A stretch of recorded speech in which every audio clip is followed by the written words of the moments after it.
Dad, as a small boy, was brought up at Hellifield and settled, and in his pastime went caving, playing rugby, mountaineering, and interested in archaeology and the wildlife in general. 3 years prior to moving to Grassington, he was up at Len Huff, and when he did arrive at Grassington, the local sergeant, George Wilson, asked him what he used to do in his pastime.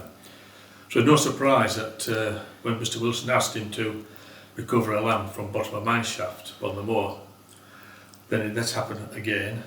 And the third occasion, he was asked to go and help to search for a missing male who'd been walking from Starbotton over to the top to Littondale. He was found deceased, and while they were waiting for the police to arrive, they decided amongst themselves to form a rescue team. The Upper Wharfdale Fell Rescue Association was formed on the 30th of August in 1948 with Cecil Harker, Ken Smallpage, and Sidney Axon, and my dad being the founder members. Local people also joined the team, and in the early days there were searches for missing people, cows down and sheep down mine shafts, sheep are Cragfast, and the occasional climber Cragfast.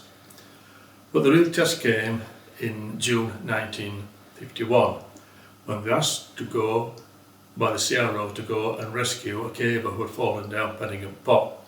Since that rescue, they got more underground equipment. As the shortfall, they realised that they would need. For 2 girls and 4 boys from a Bradford college are missing somewhere in that 300-foot depth, trapped between the flooded cave bottom and a rock fall in the tunnel.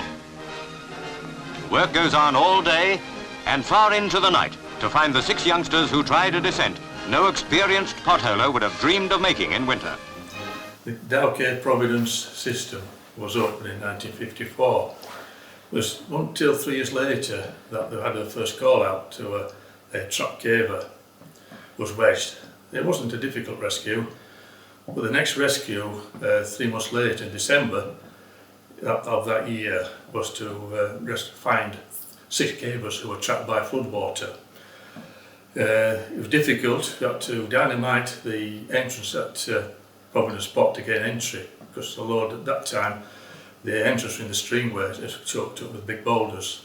It became the national use, and well, because of that it became a magnet for the people to explore the system for the experienced and inexperienced.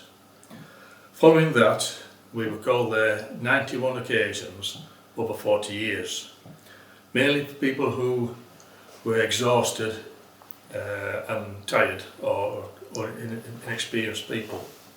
There was 2 serious incidents, very serious incidents. It took 20 hours to extrapolate them from the system.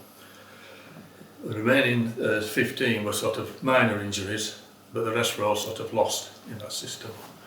The problem with Derby Gill is communication. In the early days we had to have runners coming out either end, but then we got some field telephones and laid cable permanently either end, one to Gypsum Travers and one to Bridge Cavern. This certainly speeded up the proceedings, but also we bought Mackin's mole phone in 1983 and we tested locations on the surface as well as underground. When we had the mole phone, used the mole phone, the time to rescue was 5 hours. Normally it took 10 hours for that sort of a straightforward lost in the system. We did have one guy who we rescued, and then we rescued him again 10 years later, still stuck in the same spot. But it was very popular at one time, was the system. Nowadays it's not too busy. The old railway carriage was full of equipment and burst into the seams, so we needed more room. Well, in 1962 we bought a disused signal box, but also we needed finance to kit it out. At the same time, it was sort of a turning point for new innovation, new equipment and new designs, specialist equipment for rescues. We bought a full face mask aquilum to get injured or unconscious cavers through sumps.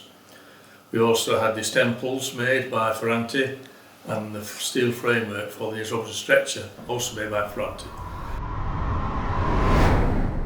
Ted Wimpenny, who was in the team, was a photographer for a daily newspaper and suggested that we made a film of cave rescue. He knew a friend called Peter Smith who could do the job, in which he agreed to do. And so that's how the film came about.